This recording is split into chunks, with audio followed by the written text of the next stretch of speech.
All right. Good morning, everyone. It is 8:59. We are going to start in just 1 minute. Yes, Carmen, if that's what you need to do, then you should do that. I've got 3 links that I want you to have open today because they are the 3 links that we're going to be focused on. And good morning, Derling.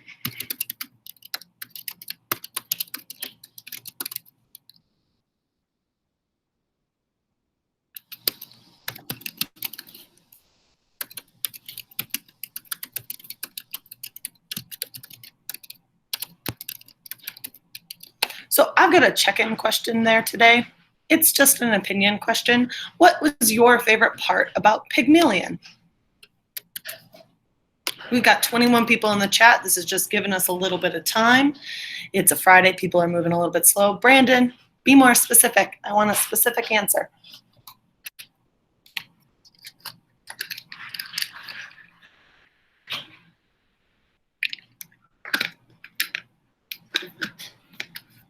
Okay.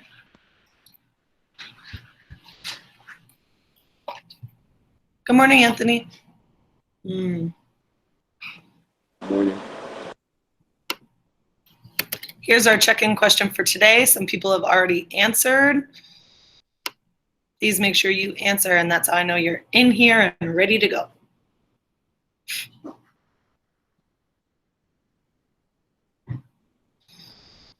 Okay. Good morning, Kira Alexa.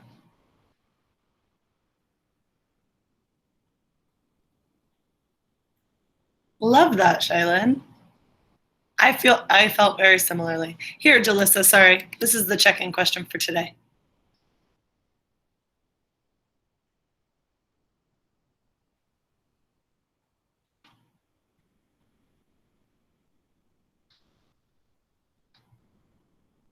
All right. I'm going to give it another minute or so. We're really late on people this morning.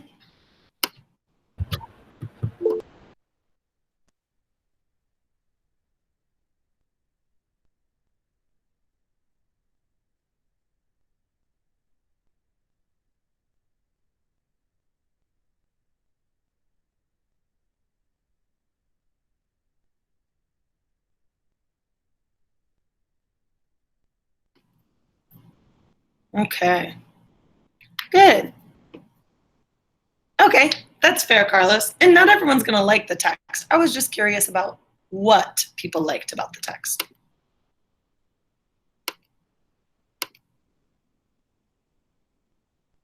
There we go. So the thing that we're going to do today here, and I have some things for you. I've got 3 links for you. The thing that I am focusing on, the thing that I'm focusing on today is twofold. So first and foremost,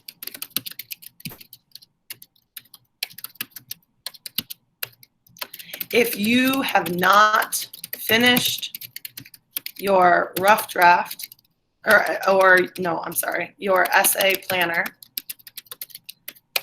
this must get done today. Second, if you finished the essay planner, you need to be revising / completing your rough draft.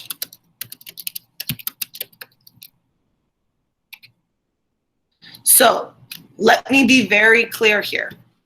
Right now, I'm going to go into the classwork and read real time. Right now, I have 57 people who have not turned in the essay outline. So if you are one of those 57 people, you need to turn that in today. If you are one of the 20 people that already turned in your rough draft, I will be giving feedback on those today and sending them back to you. We are not done with our rough drafts yet.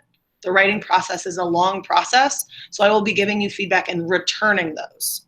Those of you that have not completed the rough draft, the 83 of you that have not completed the rough draft, need to get started working on that today. I'm going to pause there. I did not go to typing class, Abdul. I learned it in school. Anyway. So, to be clear, you all are ridiculous. It's a Friday, I know, but let's focus on the important things.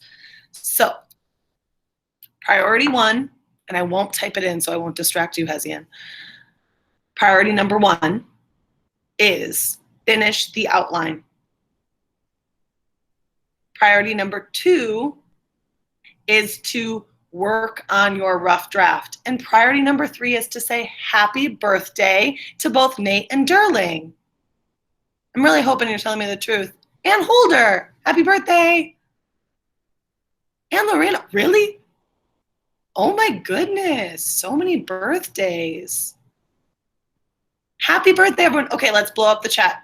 Wish them happy birthday. Happy birthday. Carlos, be nice.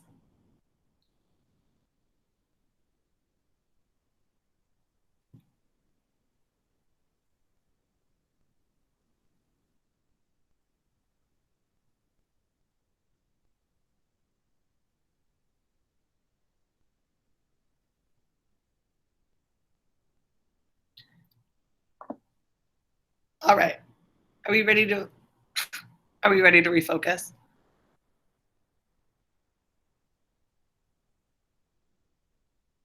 Okay. So, the priorities for today. Hesian, can you write in the chat, what is the number 1 priority for today? I hear you, Celise. Hesian Bell. Boy, you are so lucky that I love you because you're driving me crazy. Yes, I will. Okay, so priority 1. 1, get your outline done. Get your outline done. 2, work on rough draft. 3, do not turn rough draft in. Okay? So the first priority is get your outline done because there are over 50 people who have not turned in their outline yet, and that means that we are behind. So Shailin, if you already turned in your outline, that means you should be working on your rough draft. Right? So I want to make sure that I am modeling writing today because many of us still need to work on our outline and on our rough draft. Correct, Selyu. Okay, we're not going through personal stories of what we've done. That's not a good use of time right now. If you want to double check with me on what you're doing today, that's fine, not right now. Okay, Shailin, hold on.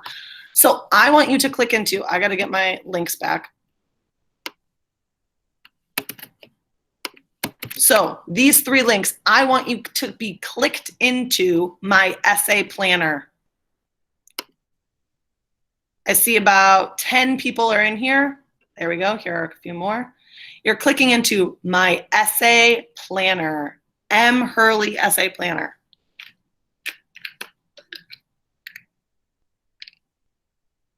I got 15 people. Let's go, let's go, let's go.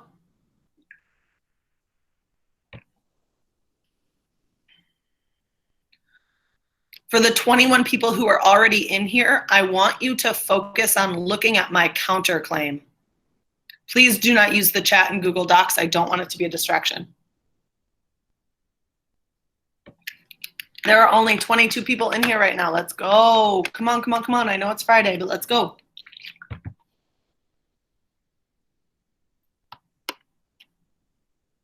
This one, the essay planner. Click in. Let's go.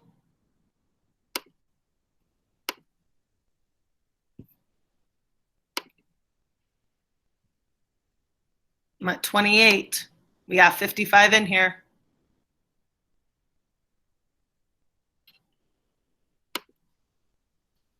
Let's go, let's go.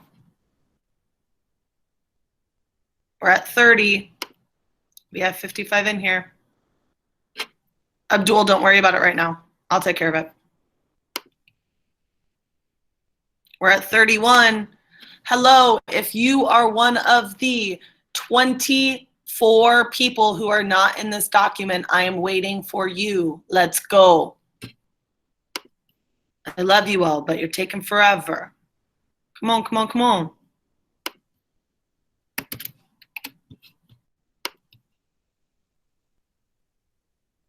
Still waiting on 20.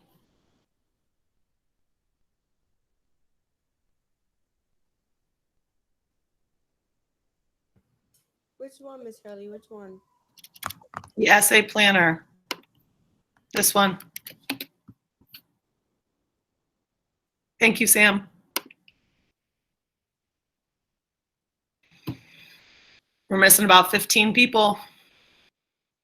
Okay, for those of you who are in here, one, thank you. I'm gonna take note / take attendance and make sure that you all get active participation for being in here. Ooh, that's really loud, sorry. It's gonna be really loud a couple times. Sorry.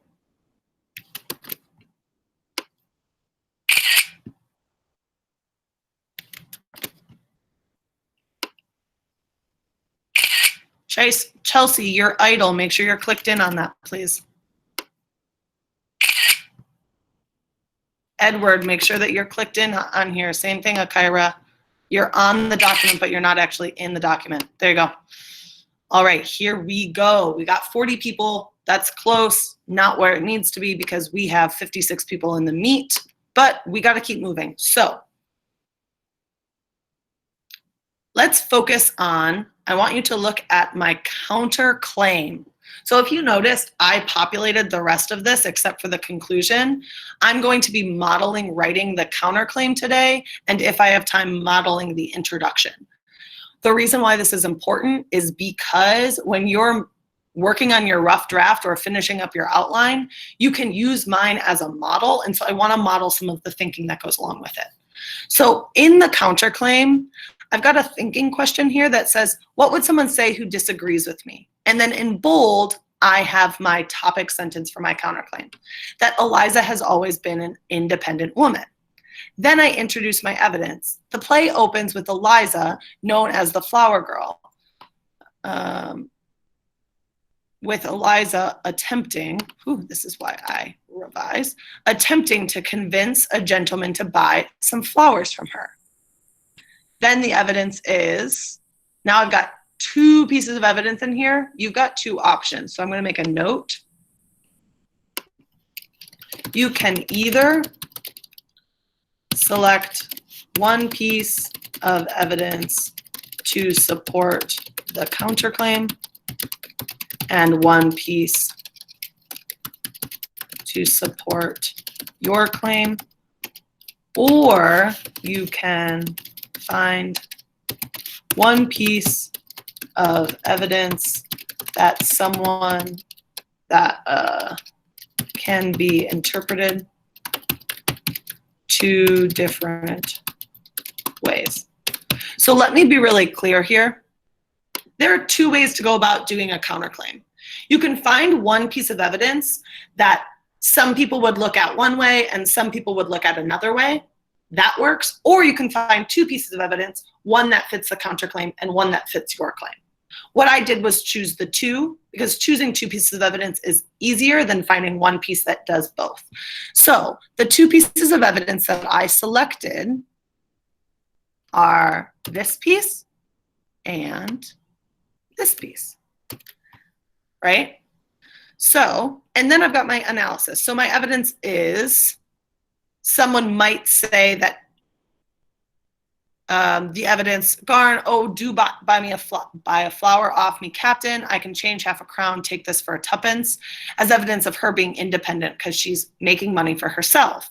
However, the evidence that proves my claim is springing up terrified. I ain't done nothing wrong by speaking to the gentleman. I have a right to sell flowers if I keep off the curb.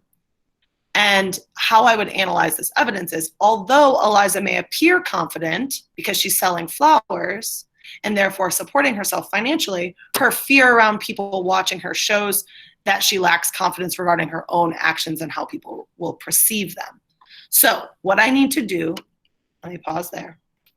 What I need to do is I'm going to do my copy and pasting into my rough draft. So for the 42 of you that are in the essay planner, click over to the rough draft. I'm going to be copying and pasting so that we can revise this together.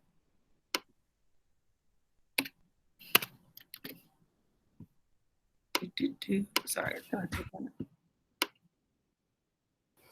Remember, when we're going through and we're revising, it's really important that you copy and paste everything, but then that you read out loud what your rough draft is supposed to sound like, because you'll recognize that things don't actually fit the way that you think that they might.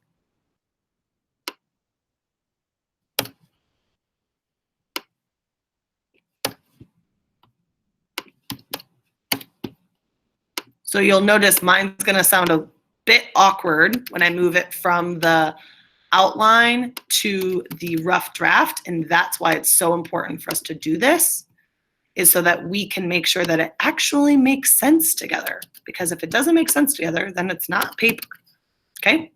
So now when I look at my, and remember, I'm going to switch over to my suggesting mode in my rough draft. So anything that I change will get documented so that if I don't end up liking it, I can always undo it.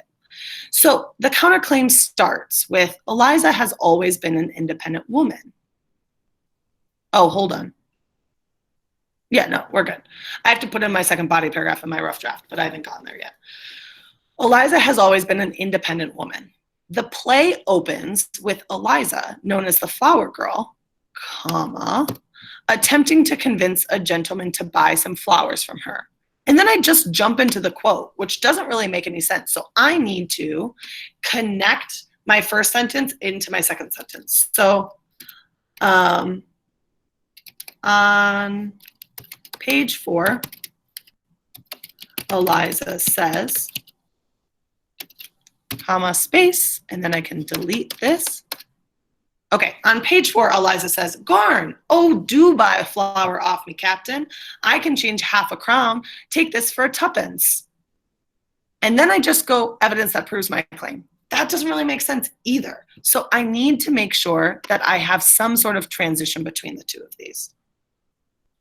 So, and oftentimes this is where you paraphrasing will work. So,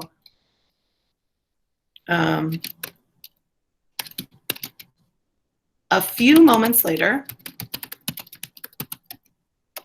when a bystander tells Eliza that she is being watched, she, comma, and then I jump in, right? So let's read this again. Now that I've made some changes, let's see if it makes more sense. Eliza has always been an independent woman. The play opens with Eliza, known as the flower girl, attempting to convince a gentleman to buy some flowers from her. On page 4, Eliza says, Garn, oh, do buy a flower off me, Captain. I can change half a crown. Take this for 2pence. A few moments later, when a bystander tells Eliza that she's being watched, she, springing up terrified, I ain't done nothing wrong, or she says, yeah, that's what I want to say. She says, I ain't done nothing wrong by speaking to a gentleman. I've a right to sell flowers if I keep off the curb. Oh, I don't need that second sentence, honestly. I just really need this one. So I will delete that. And then we go into my analysis. So I say, although Eliza may appear confident because she's selling flowers and therefore supporting herself financially, comma, her fear around people watching her shows that she lacks confidence regarding her own actions and how people will perceive them, or how people will make sense of her own actions. As unfortunate as it may be, just because Eliza seems to be confident does not mean, in fact, she is. It takes the entire play for Eliza to find her true voice and stand up for herself. So a couple things that I want to point out. This analysis does something really important. That's not the same purple. That's annoying. Hold on. There we go. So this analysis does something really important. It connects the two pieces of evidence and then shows why mine is more right, why my opinion that she changed is the actual right one. So this is important enough. I'm going to actually write this in the meat. So, important note. Ready? If you write a counterclaim, but you don't have good analysis, strong analysis, you will actually hurt your argument.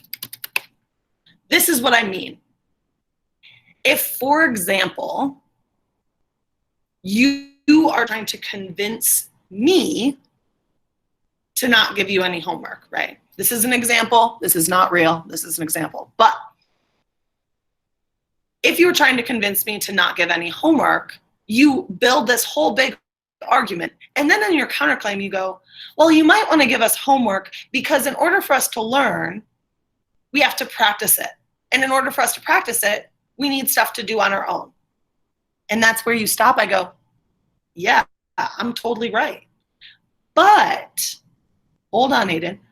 But if you say, although you might think that homework helps with practice, it actually increases the amount of stress and it reduces the amount of time we have to be kids. I go, oh, they make a good point, right? So you have to make sure with your counterclaim, Jaylene, we can have that conversation another time, or at the end if I've got time. Let me finish this first, because I do have a good argument for it. Jaylene, I'm making a good counterclaim. Hold on. So the purpose, my analogy was too good. Now I got you all distracted. The purpose of your counterclaim is to make your own argument stronger, which means you must have strong evidence and analysis. So I'm going to pause for a moment. Are there any questions regarding how to write a strong counterclaim?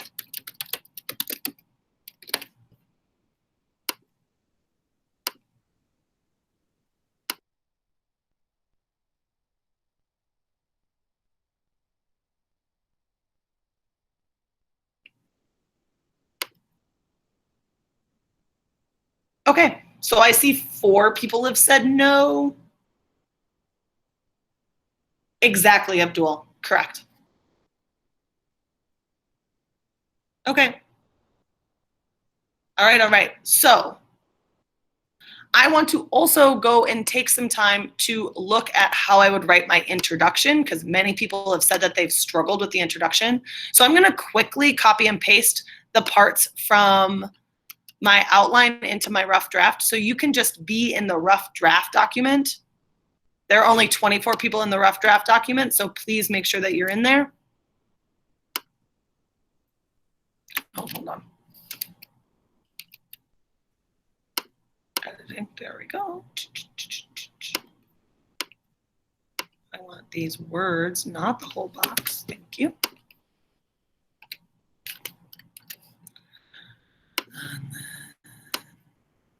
So this one, you'll notice that it's super important to do revisions, because you're going to see that this makes no sense when I just copy and paste it.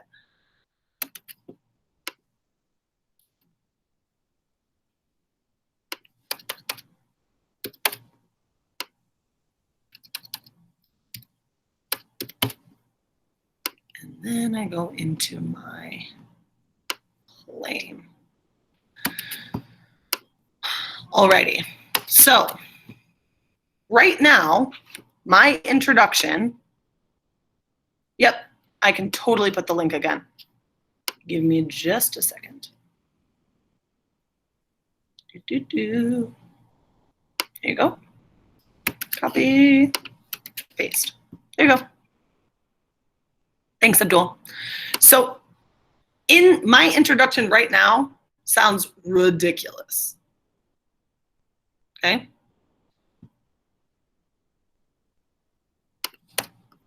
I don't even think that quote.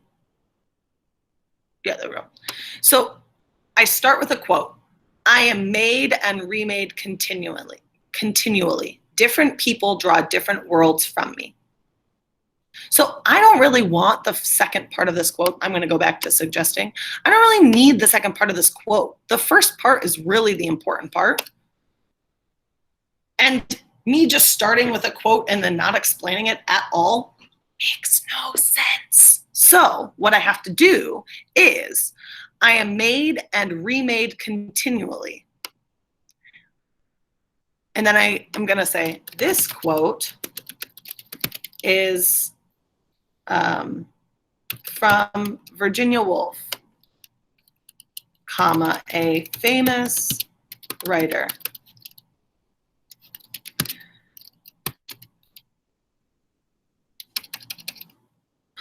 And perfectly illustrates the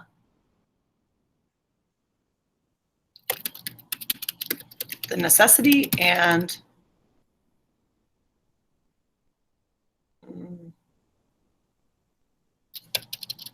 of change throughout a person's life. Okay? So if you notice, now I'm going to reread that first sentence again.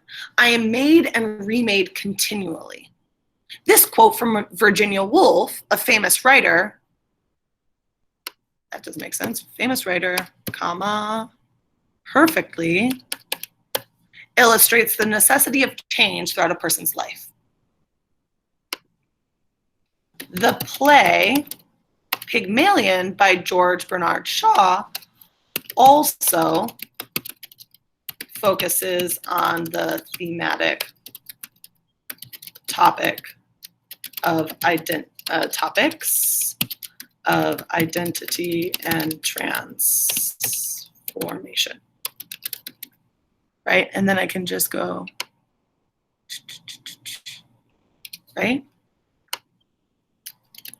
The play takes place in London in the late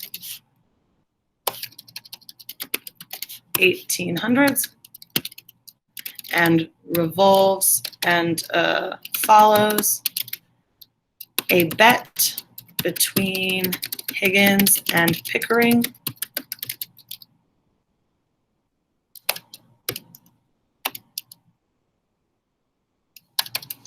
that okay, so let's pause there. Let's see how that sounds. I am made and remade continually. This quote from Virginia Woolf, a famous writer, perfectly illustrates the necessity of change throughout a person's life. The play Pygmalion by George Bernard Shaw also focuses on the thematic topics of identity and transformation. This play, I want to say this play, takes place in London in the late 1800s, comma, and follows a bet between Higgins and Pickering. These two characters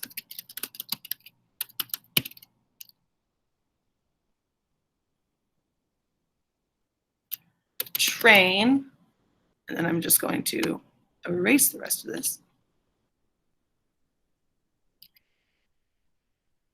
Attempt to train. There we go. Okay. So now that I have sort of modeled my thinking and I've done a lot of it just in my own head, ooh, and it's 9:29. I'm going to read this real fast and then you're going to get off to social studies. I am made and remade continually. This quote is from Virginia Woolf, a famous writer who perfectly illustrates, so you see I keep on making changes as I'm reading, who perfectly illustrates the necessity of change throughout a person's life. The play Pygmalion by George Bernard Shaw also focuses on the thematic topics of identity and transformation. This play takes place in London in the late 1800s and follows a bet between Higgins and Pickering. These two characters attempt to train Eliza to act like a lady enough to pass her off as a duchess. In Act 1, readers are introduced to Eliza Doolittle as the flower girl. She is meek, timid, and scared. By Act 5, Eliza has become more confident and sure of herself. So I'm going to pause there. Hold on. Okay. A rough draft. Where do we put the introduction? So the introduction is the first portion of the text. However, it's not the first portion you write.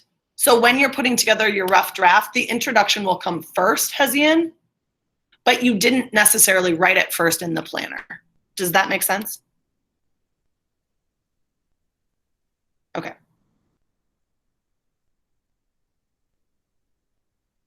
All right, it is 9:30. Get out of here. I love you all so much and I miss you dearly. Please have a wonderful weekend. Work on your outlines and your rough drafts. I will be reaching out to you to give feedback.